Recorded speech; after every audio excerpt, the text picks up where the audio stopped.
Hey, ni hao, Yifan. How are you doing? Very good. How about you, Mr. Very Mohit? good. Excellent, excellent. Namaste. So that's my Namaste. greeting. Yes.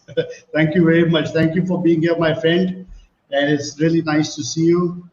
And people are really excited to know more about your webinar, your conservation of birds, your lecture. This is going to be so interesting. So we've got lots of people here, Irfan, today who are here today to listen to you, and people are still joining in, so I'm going to give them some time. Welcome, ladies and gentlemen. Welcome, welcome. Can you hear me well? If you can hear me well, just put yes in the chat so that I know that I'm audible. Welcome, Mendraji. Welcome, Brian.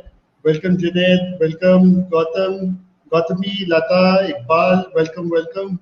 Welcome, Saril.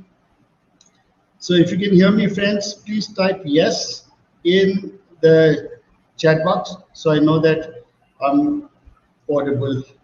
And do you want to say something, so that people can hear you well as well? Ifan, just say namaste to them or whatever. If you can hear Ifan well, then please write yes as well. We have Victor as well here. Victor Yu, and we have Sudhirji. Ifan, can you just say hello? Hello. Hello, guys. Namaste. Okay, fantastic. So, which means the voice quality is okay and people can hear you well. Welcome, ladies and gentlemen. So, I'll tell you a bit about my interaction with Ifan. Although we've met for the first time on webinar, but we've been interacting with each other for a long time. And last January, when I was in Chengdu, in China for Asian Ecotourism Networks conference, after the conference, I had decided I'll go and spend some time with Ifan, and he'd take me out bird watching. But for some reason, I think it was still the situation was just breaking out, so I had to return to India and I couldn't go and meet him. At that point of time, I visited some of the most fantastic places in Sichuan. One was, of course, the giant panda center was fantastic because we also got to see, the red panda there and a lot of other species. But it's so bird rich, Irfan. I was amazed. That place has enough foliage to have wild species of birds. That was really nice. Then after that, I went to Zealing Mountain, where it was snowing because they wanted to host us for ecotourism, to wet out their ecotourism project. A very pretty place, very pretty. And then from there we went to Mount Emei. It was foggy, but it was snowing all the time. So we climbed up. One of the most bizarre experiences, absolutely fascinating. And then one quick trip to see the giant Buddha at Leshan was beautiful. We were in the boat and people were getting their selfies and they were getting their photos, while CT and I, CT the friend from Taiwan, we were looking at the wall creeper sitting on the giant Buddha. It was absolutely wonderful.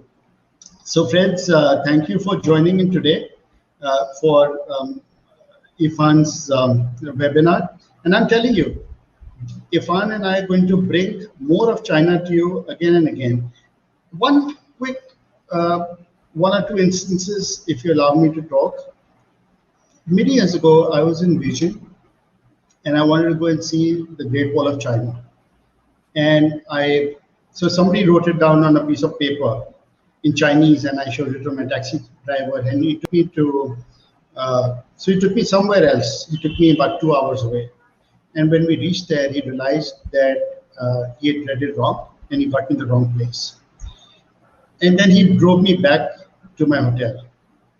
And he was so apologetic. He was so profusely apologetic that he was literally in tears, and he said, I wasted your time, I wasted your day.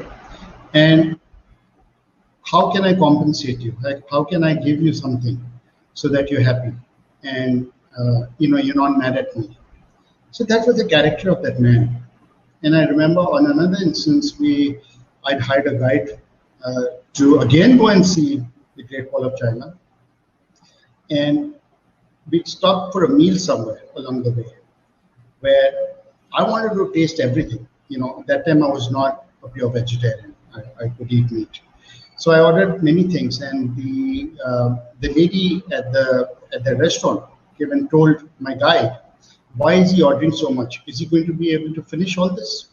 So, so I said, "No, I can't, but I can pay for it. There is no problem." She says, "It's not your payment. It's somebody else's opportunity you're taking away.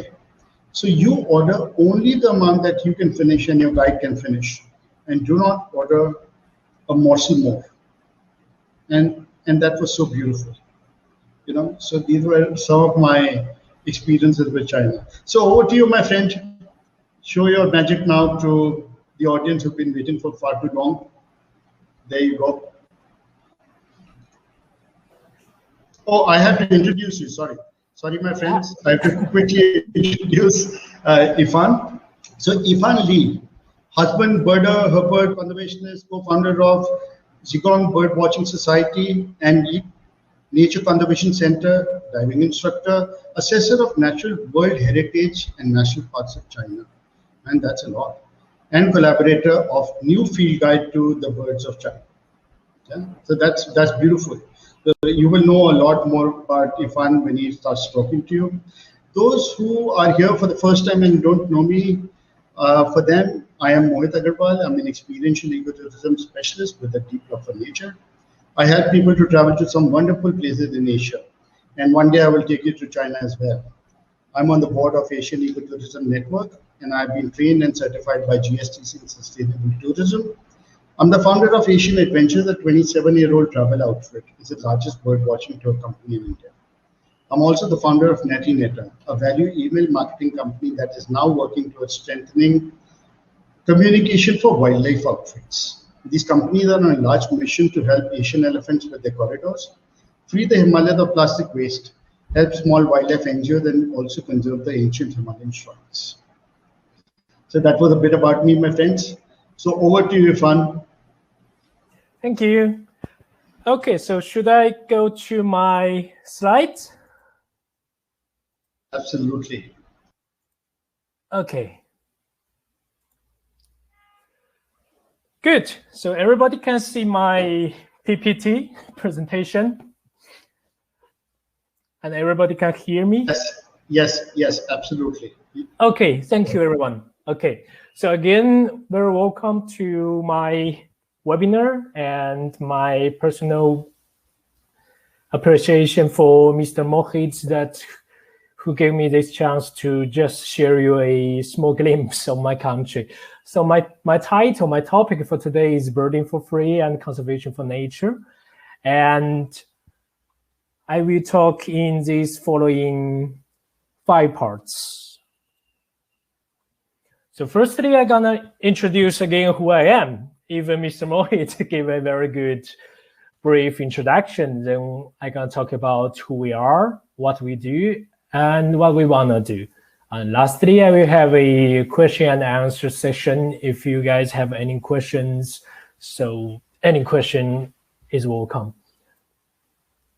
So this is myself. My name is Yifan, and I'm coming from Zigong in Sichuan province of China.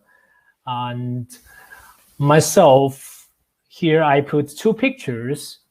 The one on the upper left is taken in Uganda. It's where we went for a gorilla trekking in the Burundi Impenetrable National Forest. So the second one, which shows you my previous job, because before I came back to Sichuan, I was working as a diving instructor. I dived in many places such as Mediterranean Sea, the Indian Ocean, and the Pacific Ocean as well. And I've been working in Maldives and Bali, Indonesia. And I even was diving in Sri Lanka. But I never managed to cross the Adams Bridge. So here, in fact, I have my personal dream is that to visit the Indian subcontinent. And in fact, I really like cats. I like big cats. I've seen like lions and leopards, of course, and even snow leopards here in China. But I've never seen a tiger. I've never seen a Panthera tigris. So in fact, one of my dreams is to visit India and to see the wild tigers. Okay, so I go to the next part. Who we are? Well, in fact, as you can see in the upper right, here are two logos, which mean the two organizations I work for. The first one on the right is called the Zigong Bird Watching Society. We founded this small, we call it a club. Basically, it's like a club since 2015, which is 6 years ago. And then since 2018, we founded another small conservation center. The name is Yichi Nature Conservation Center. As you can see that in both logos, we have a bird, which is very famous Oriental magpie robin. I think we do have in India too. And well, maybe different subspecies. And this bird is very common in our city. So we choose this one as our logo. Also, as you can see, there's small difference between these two logos. One is the Zigong Bird Watching Society. We choose the city's map as a background, while for the Yichi Nature Conservation Center, we just put a ficus. It's a spotted fig. That's the English name of this tree. And with a Latin name, the scientific name is Ficus virens. I think this is a Latin name. So both the bird and the fig are very common in our city, and we choose this plant and this animal, this bird, as our logo. And because there's a big reason. I'm gonna tell you this reason in the next slide. So what we do. So basically, as I mentioned previously, for the Zigong Bird Watching Society, it is like a club run by different volunteers like myself and different hobbyists. We call it the hobby because everyone who come here and all of us, we like to do birding. We do excursions every month. We explore different birding sites inside and even outside of our Zigong city. And we even make newsletters, as you can see. Well, it's easy in Chinese, but you can see and you can imagine that for each month, we just publish this kind of birding news and just telling the people, okay, so for April, this bird comes and they start to breed and they start to incubate. So everything we put it in the monthly newsletter of our birdwatching society.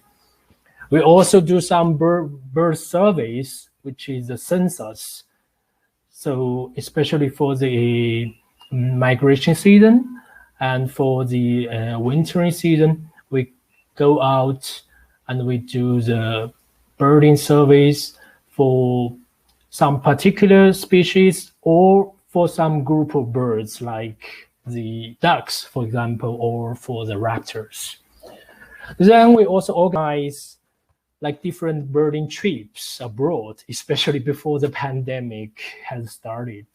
So like here in these pictures, we can see that we go to the Borneo, and this picture is a scarlet-rumped trogon. And we also go to Uganda, like the very first picture I pasted. We go for gorilla tracking, and we go for the shoebills. And also we go to the Papua New Guinea. And in this small picture, we can see the New Guinea bird of paradise. So in a sentence, the Zigong Bird Watching Society is a group of hobbyists. and everything we go for Dutch. We go Dutch. I think today we may have some Dutch friend here. Mark, in fact, Mark is from Holland, and he introduced me to Mr. Mohit. That's why here we are doing this webinar. And I think Go Dutch is good because that means everyone pays for him or herself. So that's basically how we run for the Zigong Birdwatching Society. So everybody comes and everybody shares the costs. And afterward, for me, it is citizen science, because all of this data, like the monthly newsletter, like the checklist we made after each trip, like the census we made, everything is data. And thanks to this data, we can do more and more things. And for me, personally, I think this is citizen science. And Zigong Birdwatching Society, since 6 years ago when we found it, now we found like 300 species of birds in our city. We have a very small city, and we have 300 species of birds. So we have this kind of result. I think we have to thanks to all the birders and even some photographers, and all of them, they contributed for this big data. Then on the right side, we have the Yichi Nature Conservation Center. And unlike the Zigong Birdwatching Society, the Yichi Conservation Center is my career. That is to say, this is where I get my salary. This is where I get paid. So the profile of Yichi Nature Conservation Center is a service provider. So what kind of service we provide? We provide educations. We provide environmental education, nature conservation. We take the school kids to go for a birding excursion, to go for an invertebrate, especially for the insects at night. And we go also for some other kind of excursions. And also, we have solutions for the nature reserves. We make books, we write books, and we translate books. And also, we make other products about conservation and about the nature. So basically, this is how we run the Zigong Birdwatching Society and the Yichi Nature Conservation Center. And another thing what we do, another thing we do is the birding race. Well, in fact, in China, here we have a organization called Rosefinch Center. Rosefinch Center is also named the China Bird Association. It is a joint action platform for all the mainland Chinese birdwatching societies. And each year, we organize different kinds of birding races. Most of them are domestic, but some of them are international. Here, just giving an example, there are 3 international birding races we've done in the year 2019, just right before the pandemic. So here in the first picture, we have in Shanxi, and second picture, we have it in Jiangxi province, which is where the Poyang Lake. And then down right, we have it in Longzhou, which is in Guangxi province. And in my presentation, I will give one example, the Guangxi birding race, which is a Longzhou birding race. The Longzhou County is bordering with Vietnam in the southwest of China, in Guangxi province. Here you can see in this map. It's a very small county, and in fact, the main crops for the main income for the whole county is sugarcane. As you can see on the pictures of the left side, we can see in this tractor, there are many sugar canes harvested. And here we can see Mark, Rafa, and Martin, my birding friends of the Longzhou birding race in 2019. And for each ton of sugarcane, the farmer can get something about 500 yuan, 500 renminbi, which is something like less than 80 US dollars. That's not too much, right?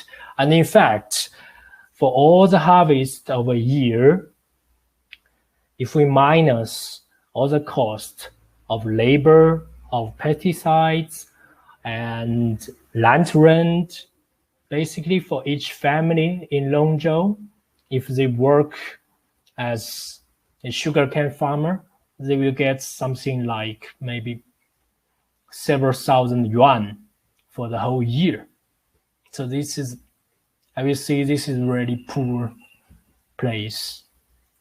But in the same place, we can have a very rich diversity of wildlife. Here we have the white-headed leaf monkey. On the upper left, we have the turkey gecko. I think there are also many turkey gecko in other places of Asia, but for China, we only have turkey geckos in very south part. Guangxi is one of the places we have them. And we have the chestnut-capped warbler, we have the limestone leaf warbler, and also on the right side, we have the most famous Nonggang warbler. Nonggang is the name of the nature reserve. It is located in the very heart of Longzhou County, and later I'm gonna show you on a map. And Nonggang warbler was firstly discovered in 2005 by a group of Chinese scientists. In fact, I think it is one of the very few, one of the 3 bird species named by a Chinese scholar. So thanks to the abundant wildlife, there are some ecotourism, or at least we call like hobbyists. They come to visit Longzhou. Here on the picture on the left, we have this group of photographers. They are taking a picture of the white-headed leaf monkey, and on the background you can see all the sugarcane fields. Yes, in fact, the leaf monkeys, they live on the cliffs just behind the sugarcane field. And then on this picture on the right, here is a hide. Well, in my personal life, I firstly met a hide in Thailand. And in Thailand, the birding hides are mostly for small birds, like, for pitas and other kind of passerine birds. But here in China, we have hides not only for small birds, but also for big ones, even the chickens, even for the pheasants and francolins. Also, there is another case. This is a hide, but in fact, nothing is hidden, right? Here is for the most habituated species, which is the Nonggang warbler, as they're so habituated and they are not afraid of the people. In fact, they come because of the human appearance. And I still remember the story that we arrived at the hide, well, between quotation marks. Once we arrived, there's no birds at all. And then the hide owner told us that, well, just press your shutter of your camera. So we press, and the bird comes. So that's really funny for us because they're so familiar with the human appearance, and just because of this, we can photograph them in a distance of maybe about 10 or 5 meters, and they're very habituated to the people. And of course, because the villagers, they feed them with mealworms and other stuffs. But well, there are many other criticals and other comments about if we really should feed the bird or not. But at least in this particular place, and I personally believe that feeding the Nonggang babbler is one of the good way to get more income for the local villagers. Here is one example. Mr. Nong, the one on the left, well, the one on the left is Mark, and the one right behind Mark is Mr. Nong. He used to work as farmer and hunter, and because he has very sharp eyes, so when the Nonggang National Reserve was founded, he became one of the rangers of the nature reserve. And now he's also a guide and a hide owner. So he can take the people go out for birding, and he also owns like 5 or some numbers of birding hides. And also here we can see his old house. His old house now is a homestay, or we call it Green Magpie Inn. There's a total of 10 rooms in his guest house, and he just have a very reasonable price for all of his services. And comparing with the sugarcane farming, just giving one example, the entrance for a birding hide is something about 50 yuan, which is $8. So for each day, imagine if there are 5 photographers coming to photograph the Nonggang babbler or the green magpie, the Indo-Chinese green magpie. So Mr. Nong will get, you can calculate, will get maybe 500 yuan, right? It is the same quantity of money as a ton of sugarcane. So I think doing birding and other ecotourism just gave a good alternative to the local villagers. And also, this way, they start to care for the birds and other wildlife. They take care of them instead of taking the land from the wildlife. So this is very good for the local. And to promote the Nonggang and Longzhou birding, since 2017, we start to do the international birding race of Longzhou. It is called international, but in fact, in the very first race, we only had, we call it foreigner birders, but living in China. They live in Yunnan and other provinces of China, and they join the race. So we call it international race between quotation marks, but we didn't have like international birders invited from outside of China. And during this race of 3 days and 2 nights, we visited 5 recommended routes, which are mainly bordering with the Nonggang Nature Reserve. So as a result, we recorded a total of 150 bird species. This was the very first Nonggang or Longzhou birding race in 2017. Then in 2019, that is to say 2 years ago, we wanted to do it bigger. So instead of 5 recommended routes, as you can see in this map, they are all nearby the Nonggang Nature Reserve. Now we have 12 recommended routes, and the farthest routes is even bordering with Vietnam. As for example, you can see the route number 10, the Shuiko River, which is almost on the border of China and Vietnam. And also you can see that the race field is a whole county, which means every bird during the race time, if you spot them inside of the Longzhou County, it will count. But of course, if you spot it on the Vietnamese side, it will not count. And also we have some rules and regulations for the race, but most of them are from common sense, like no separation of team members. Yes, of course, we can, like in each team, we have 4 members and maybe 2 members can go a little bit in front and 2 just right behind, but you can never separate them in different recommended routes.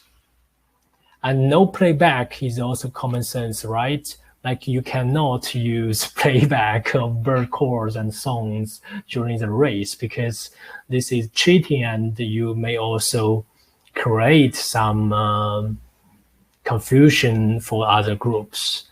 And no records from the hide is also reasonable. Of course, you can enter a hide during the race, but all the bird species you recorded inside of the hide will not count. And all the rarities, which means rare birds, if you want to put it on your list, you need some photo or at least the sound record as you prove. The prices for the bird race, they are not big difference of the prices, or let's see, of the awards, but we have different kinds of prize. Like the winning prize is for the group, for the team who recorded the maximum number of bird species. Like in 2019, our group, the group named Marco Polo, with Mark, Martin, and Rafa, we get the winning prize with 128 species. Also, the diviner prize is for the group who, well, before each race, each group will tell a number of the total species of bird, what we will record during a race. So if one group tells the right number of the species, that's during the whole race the people recorded, so this group will be the diviner group. And also the supreme prize is for the most rare birds. The special contribution prize is for the groups who recorded the new bird species which has never been found before in the place. So here you can see some pictures we take during the race. We reach the border of China, Vietnam, and we also meet a group of local scholars. They are doing the nature education program with a friend of mine who was working as the ranger of the Nonggang National Reserve. So we recorded a total of 126 bird species out of 186 bird species recorded by the whole race, and we get the winning prize. Also here we have some interesting findings, like when we went for the white crown forktail in a mountain stream, we found this kind of, we call it Chinese water skink. It's a very tiny skink nearby the water side, and it's quite rare, and as it is a very important indicator of the water quality, so now it's very rare to encounter this small reptile, but we found it in a place called Big Green Mountain of Longzhou. Talking about this race, we also have other stories. Like the very first story is how we invite the real foreign birders. As I mentioned previously, that's in the previous first and second Longzhou birding races, we have foreign birders but who are living inside of China. But in 2019, we invited Mark, Martin, and Rafa, and they are from Europe. They were living in Spain, in Holland, and how we invited them, how we make our advertisement or make our birding races be known by them. So here I gonna thanks to Beidaihe. Beidaihe is one of the very famous birding spots in China, discovered by Dr. Martin Williams in 1985 by his Cambridge Oceanological Group. And in Beidaihe, I have my friend Jin. Jin runs a travel agency who started to receive Western birders since 1990, something like that. So Mark knows her because Mark joined a birding trip organized by Jin. So before the third Longzhou birding race, Jin sent emails to all the international birders she knows. And the main advertisement for this birding race is birding for free. Of course, because if you come to China, all the costs in situ will be covered by us. You get your free accommodation, you get free pickup and drop off of the airport, and you get all your meals and transportations, which is one car for each group, everything free. Well, you still need to pay for something. You need to pay for your air tickets, and you need to pay for your visa if needed. Like, most of the country, they need visa to visit China. I think only Japan, Singapore, they don't need visa to visit China. But for the rest of the countries, I think you all need visa. But that's not a big problem. So thanks to Jin and thanks to the free birding concept, we have some interested birders from foreign countries, and they come to join us. And as you can see, they even get the winning prize. And also during the race, we have some other funny stories, like this bird is called spotted-necked babbler. The Nonggang, or generally the whole Longzhou County, is not easy place for birding because some birds, they're so elusive. You can't really have a clear look of them, but they keep making calls and songs because early March is already the breeding season for many birds in Longzhou because it is located at southmost of China.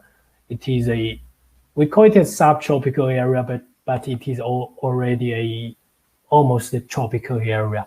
So the birds start to breed very early.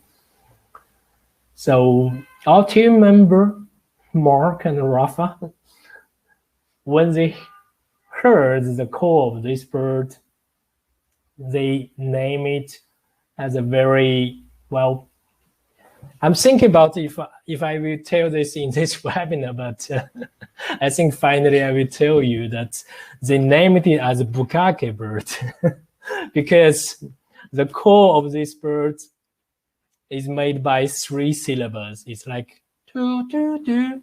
So Mark and Rafa call it bukake bird.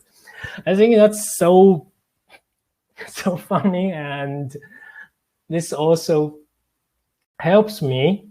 And later when I write other books in China for other national and provincial nature reserves of China, when I write bird books for them, I also, well, I will not write bukake, but I will have this idea, like I will name the core or the song of the bird book in some better way so the people will get easily remember the name of the bird and the call. So for me, this is very useful experience. Also, there's another story of the Longzhou birding race that our Spanish friend Rafa, who get his SIM card of China Unicom in the airport of Nanning once he was landed. The idea, of course, is to have data package during the whole birding race, so he can visit eBird, so he can maybe compare the birds' calls and songs. The idea was fantastic. But you know that in China we have three main operators. We have China Telecom, we have China Mobile, and China Unicom. And unfortunately, in the Longzhou County, we have China Telecom and China Mobile, but we don't have China Unicom. So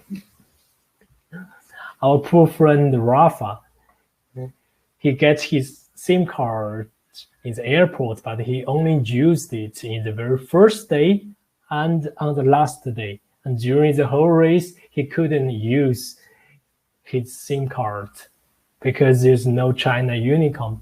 This experience also tells me that it's so important to learn the infrastructure of the destinations we're gonna visit. And it's so important because otherwise you will the same story like what happened to Mr. Mohit. We really need to learn more about our destination. Otherwise, it may be a waste of money and time. So we also talk about what we want to do. Well, there was one thing we planned to do. In fact, for the last year, for the fourth Longzhou birding race, the idea is to cross the border, to enter the Vietnamese side and do birding there for one day and then come back to Chinese side. So in this way, we will make this birding race a real international birding race. That is to say, we will not only have birders from all over the world, also we will do both birding inside and outside China, because Longzhou County is a bordering county. But unfortunately, because of the reason that everybody already knows, the pandemic, so we couldn't make it happen. But still, we strongly believe that in the short-coming future, that we will make it real. And maybe for the next year, we can have our fifth Longgang birdwatching race in Vietnam side. Here's another project we are planning to do. As in my city, the Zhejiang city in Sichuan province is famous for our dinosaur fossils. Well, all of the dinosaur fossils in Zhejiang are from Jurassic period. And we know that, in fact, after the great extinction of dinosaurs, that some of them, they didn't extinct. In fact, they evolved into birds, the feathered dragons, the feathered dinosaurs we have today, who live just in our gardens and in any places where we can hear the calls and songs of birds. So the idea is that we will do a birding race in our city. And for this race, we will not only go look for the living birds, but also we will go for the extincted dinosaurs, which is a very interesting combination of biology and paleontology. So this is another project we are planning to do. So after all of these things we are doing is to encourage more and more people to join and to celebrate the beauty of nature. Because Zigong is a very small city and China, even now we are developing very fast, but still we call it a developing country. So there are many things we have to learn from the developed countries, especially from the Western countries, to learn how they conserve the nature, to learn how they coexist with the nature. And then another main goal of us is that we want to encourage more and more foreign people to come to visit China. And in this way, we can have a good alternative for the local people. This may be economic incomes. This may be some good knowledges. This may be some experiences. So everything will be useful for us. Okay, so I think so far is my presentation. Sorry for my English, and I hope you enjoyed maybe some small parts of them. And from now on, I have the question and answer part. But if you have any questions, you are welcome to shoot, please. So friends, if you've got questions, please write in chat box so that Yifan can reply to you in detail. And Yifan, I must tell you that I missed the opportunity in 2019 when you were calling me for the bird race. Yes. And there was a problem with my visa. Yes. And I was not getting the visa in time. So I had to drop my program. Then we thought we'd do it in 2020. But it doesn't matter. It's going to happen again. And I'm really looking forward to it. And then once the bird race is over, you're going to also try and take me to see the giant pandas in the wild. Yes, of course. Yeah. So, okay, fantastic. So friends, if you've got questions, go right ahead and ask Yifan. He's going to talk to you about birding in Sichuan, conservation, bird race, and all the work that they're doing for bird conservation in China. So Usha ji is asking, if birding is free, how can local people benefit? Well, if the birding is free, so the people can still benefit from many other stuffs. Well, firstly, the birding is free, but there's always somebody pays for it, right? In this case, it's the government. That's the local government who help and support it for all of the, we call it all the infrastructures, all the organizations of the event.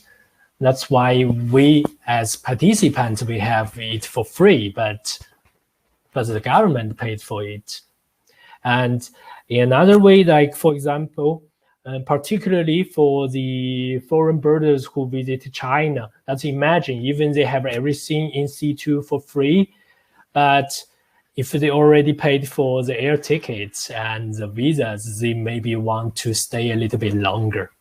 So imagine if the birding race lasts for 3 days, maybe they want to plan a pre-tour or a post-tour, like extension tour, right? So in this way, we will put in contact with some travel agencies, or sometimes I personally, with my organization, we can also arrange this kind of trips, such as Mr. Mohit, if you want to come to Sichuan to see the wild pandas, I can recommend you to come in April, because that's the courtship time. That's a displaying time of the giant pandas. So yeah, that's how it works. So the birding race is free, everything, accommodation, birding and meals and transport, everything included. But if you want a extension tour, you will pay for it. That's how it works.